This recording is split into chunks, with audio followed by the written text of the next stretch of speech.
모세 시리즈 말씀을 전하고 있습니다. 그 사람 모세라는 책을 기초로 매주일 핵심 키워드 한 가지씩을 가지고 말씀을 전하고 있는데요. 13번째 시간인 오늘의 핵심 키워드는 인생입니다. 인생. 그런 말들을 많이 하시죠. 인생 뭐 있냐? 그렇죠. 여러분, 인생 뭐 있습니까? 갈등의 연속이죠. 답답함의 연속입니다. 우리가 살펴보고 있는 모세와 바로의 싸움도 그렇습니다. 몇 달 동안이나 아마 지속되는 갈등이 이어졌을 겁니다. 인생은 늘 이렇게 원치 않는 갈등과 내가 원하지 않는 답답함의 연속이지요.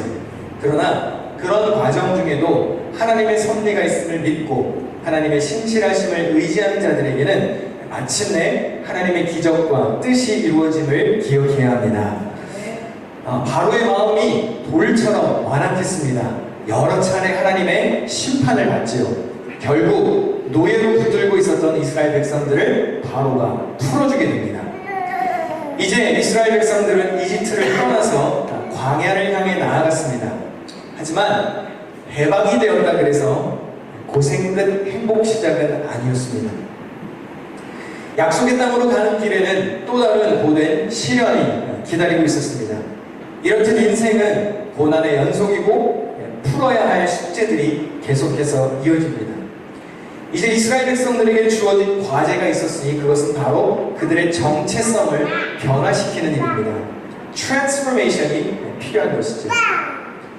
바로 밑에서 힘든 노동으로 고생하던 노예에서 이제 그들은 하나님을 섬기는 거룩한 제사장 나라로 거듭나야 했습니다. 이집트를 떠나서 해방이 된 것은 구원의 완성이 아니라 이제 막 시작되는 여정이었던 것입니다. 사실 이집트에서 약속의 땅 가나안 땅까지는 빨리 가면 직선거리로 일주일, 적당히 가면 한 열흘 정도면 갈 수 있는 거리입니다. 그러나 하나님은 무슨 이유에서인지 그들을 짧은 길로 인도하시지 않았습니다. 오늘 본문 17절과 18절입니다. 바로가 백성을 보낸 후에 블레셋 사람의 땅의 길은 가까울지라도 하나님이 그들을 그 길로 인도하지 아니하셨으니 이는 하나님이 말씀하시기를 이 백성이 전쟁을 하게 되면 마음을 돌이켜 애굽으로 돌아갈까 하셨습니다. 그러므로 하나님이 홍해의 광야길로 돌려 백성을 인도하셨다고 그랬습니다.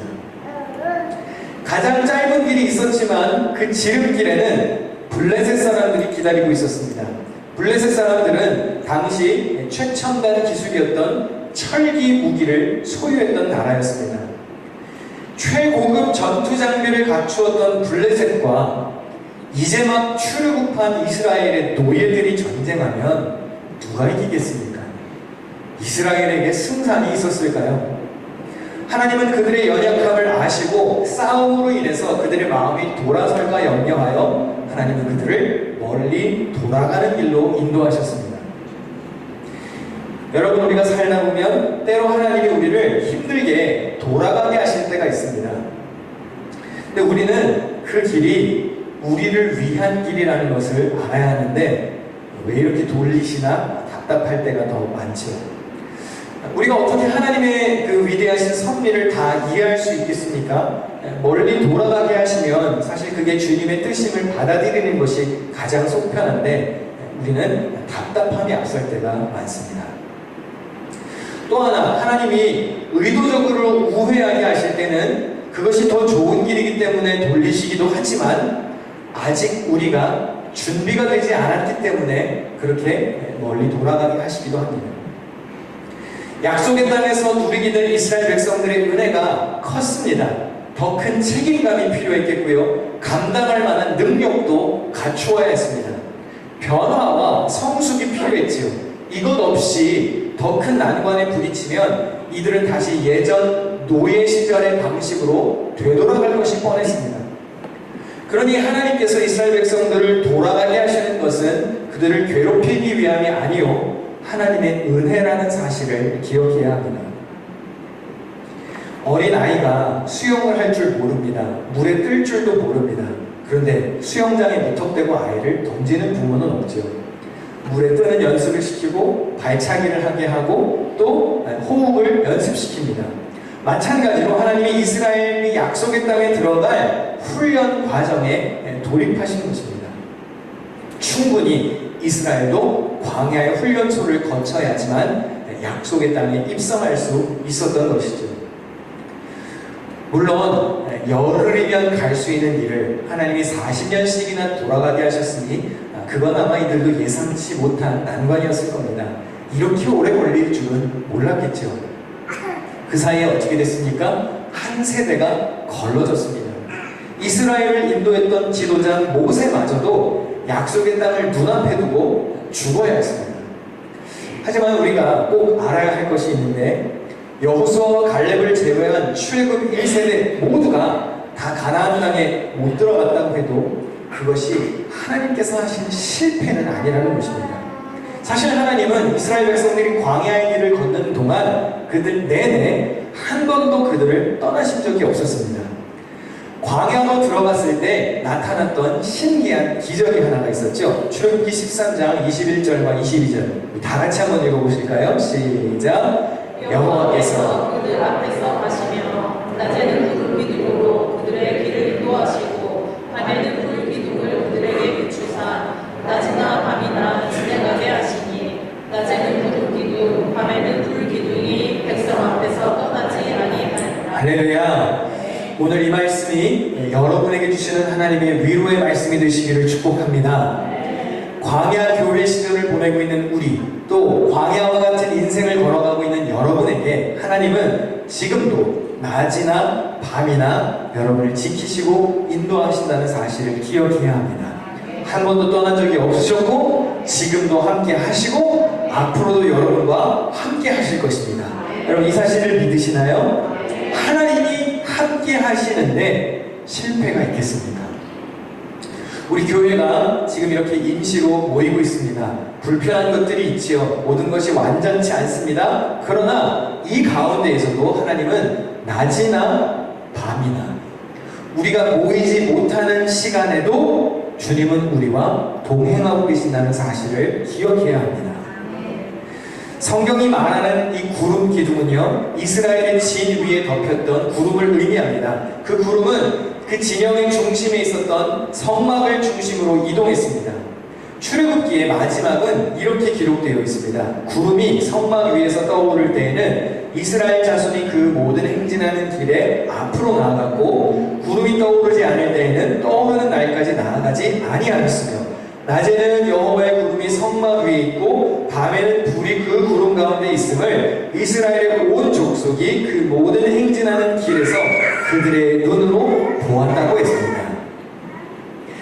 모든 백성이요, 모든 행진하는 길에서 여호와가 함께 하신다는 사실을 경험했습니다.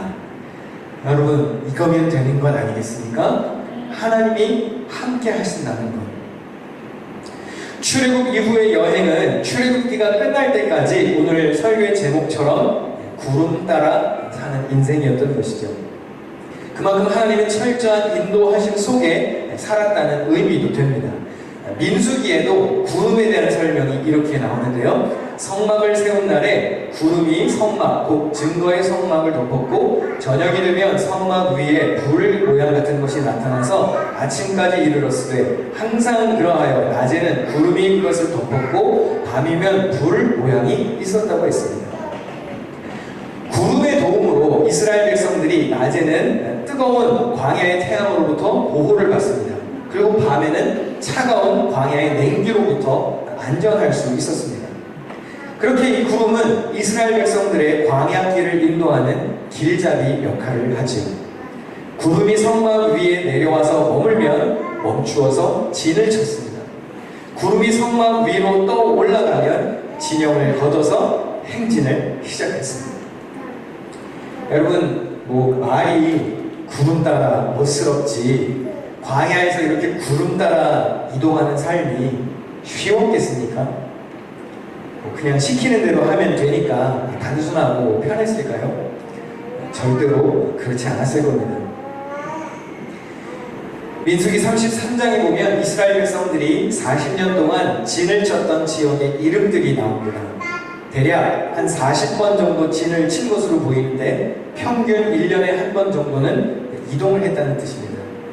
이것에 대해서 민수기는 이렇게 기록합니다.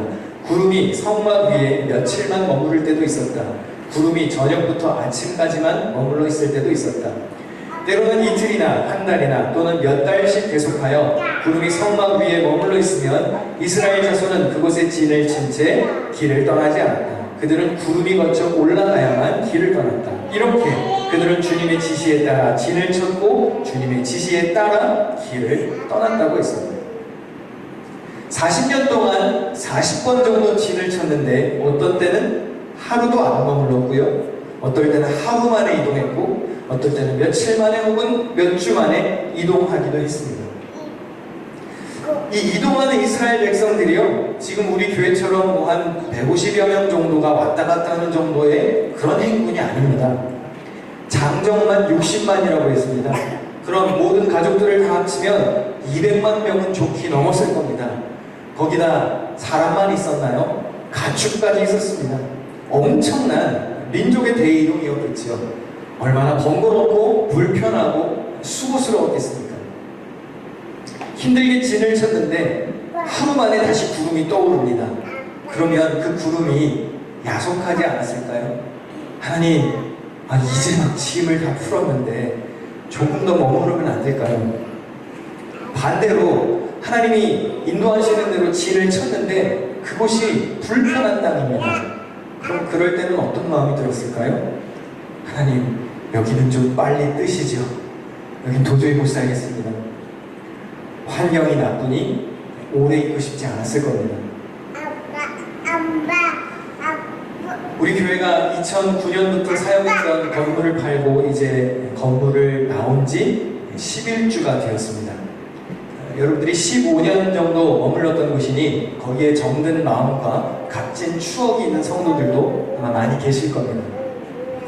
제가 이렇게 불편한 광야로 여러분을 이끌고 나와서 저라고 마음이 편한 것은 아닙니다. 여러분들을 고생시키는 것 같아 죄송스럽고 어서 빨리 교회를 안정시키고 싶은 마음 누구보다 간절합니다. 그러나 저 역시도 구름 따라 사는 인생인 거예요. 하나님께서 인도하신다는 확신을 가지고 걸어갔더니 여기까지 온 걸 어떻게 하겠습니까? 저 따라 구름 따라 잘 가보시죠. 좋은 곳이 나오지 않겠습니까? 아무렴 40년을 굴리시지는 않겠죠. 걸으시지는 않을 거라 믿습니다. 저도 모세는 아니겠죠, 설마.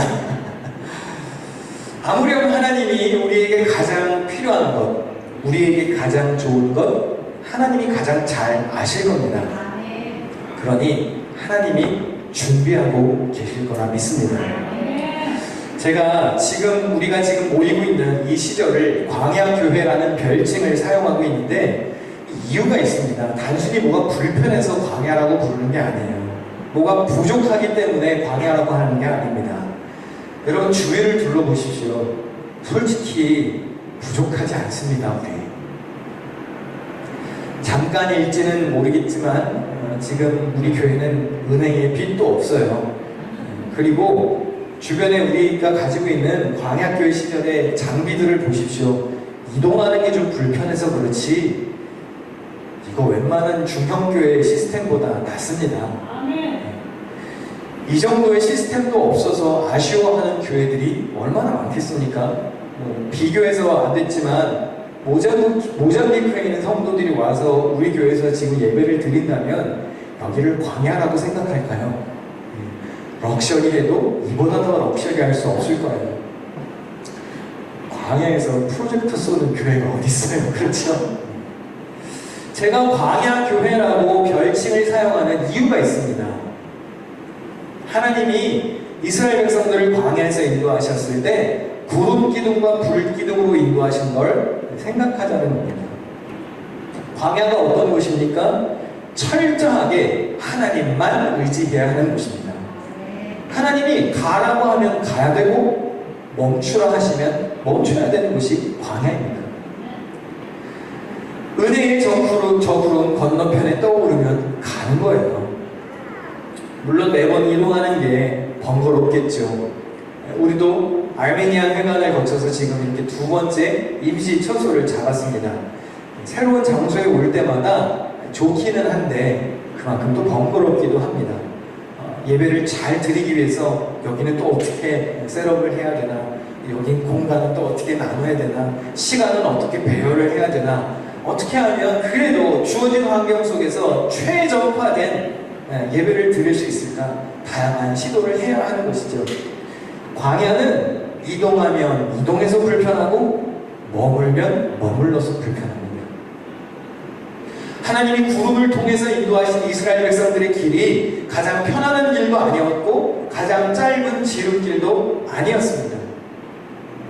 때로는 아파해야 했을 것이고, 때로는 외로운 고독한 길이었을 것이고, 때로는 이 광야에서 살아남고 믿었던 사람들의 등을 지는 경험을 해야 하는 그런 고난의 과정일 수도 있습니다. 그러나 한 가지 확신하는 것이 있는데, 하나님이 지금 우리 교회를 이곳으로 인도하셨다면 하나님이 여기에서도 우리를 통해 이루고자 하시는 당신의 뜻이 있음을 믿어야 합니다. 그럼 우리가 이 광야에서 하나님께 물어야 할 중요한 질문이 있습니다. 언제까지입니까?가 아니에요. 하루 만에 가는 겁니까? 일주일이 걸리는 겁니까? 한 달 만에 가나요? 시기의 문제가 아닌 것이죠. 구름 떠오르면 우리는 언젠가 갈 겁니다. 그런데 시기의 문제가 아니라 이 광야에서 하나님, 우리가 할 일이 무엇인가요? 라고 물어야 하는 겁니다. 시간은 하나님이 알아서 정하실 겁니다. 그럼 우리는 순종하고 가면 돼요. 그러면 이 광야에서 우리가 물어야 할 중요한 물음은, 하나님 이곳으로 우리를 인도하셨는데 이곳에서 우리 교회를 통하여 이루고자 하시는 하나님의 비전은 무엇입니까? 우리를 인도하셨다면 여기서 우리가 훈련되어야 할 것은 무엇인가요? 라고 물어야 하는 것입니다. 다행히 답은 아주 단순합니다. 이스라엘 백성들이 약속의 땅에 들어가기 전에 그들이 무엇을 했는지 성경을 통해서 확인하면 답은 아주 명쾌해집니다. 출애굽기 19장 6절을 우리 다 같이 읽어보겠습니다. 시작. 너희가 내게 대하여 제사장 나라가 되며 거룩한 백성이 되리라. 너는 이 말을 이스라엘 자손에게 전할지니라. 네, 이 말씀 잠깐만 한번, 여기 뭐라고 되어 있습니까? 거룩한 백성, 제사장 나라.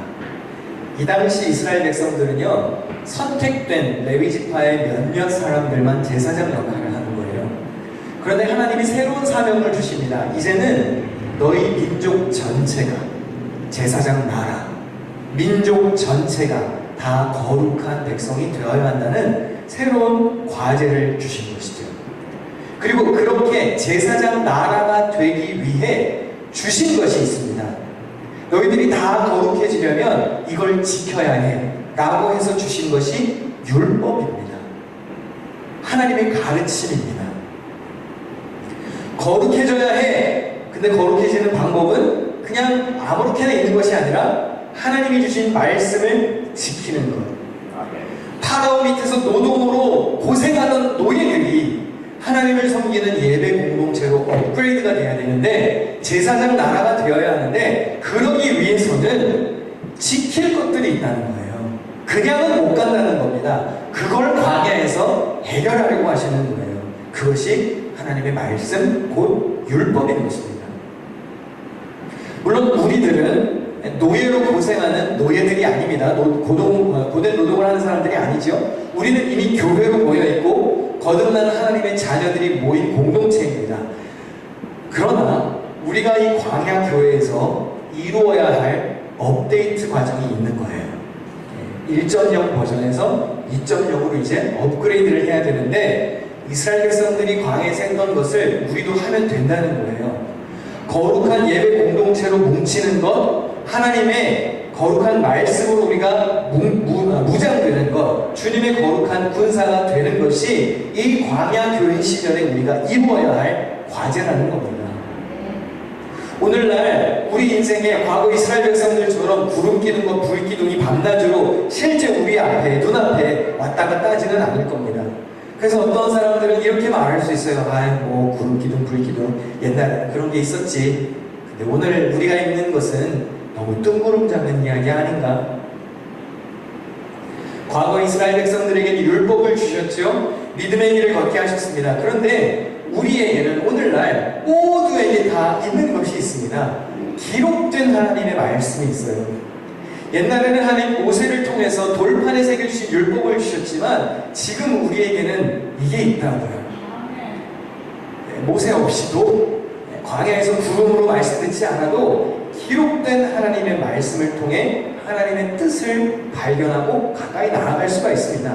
그렇다면 성령의 인도하심을 따라 살기 위해서 하나님의 인도하심을 받으려면 뜬구름 잡는 삶을 살자는 게 아니고 가만히 서서 가만히 앉아서 도 닦자는 얘기가 아니고 하나님의 뜻이 담긴 말씀을 가까이 하고 읽고 묵상하고 매일매일 나의 생각을 비워내고 하나님의 말씀과 뜻을 내 안에 채워가면서 이 광야 교회 기간을 우리가 거룩해지는 좋은 기회로 삼자는 것이죠.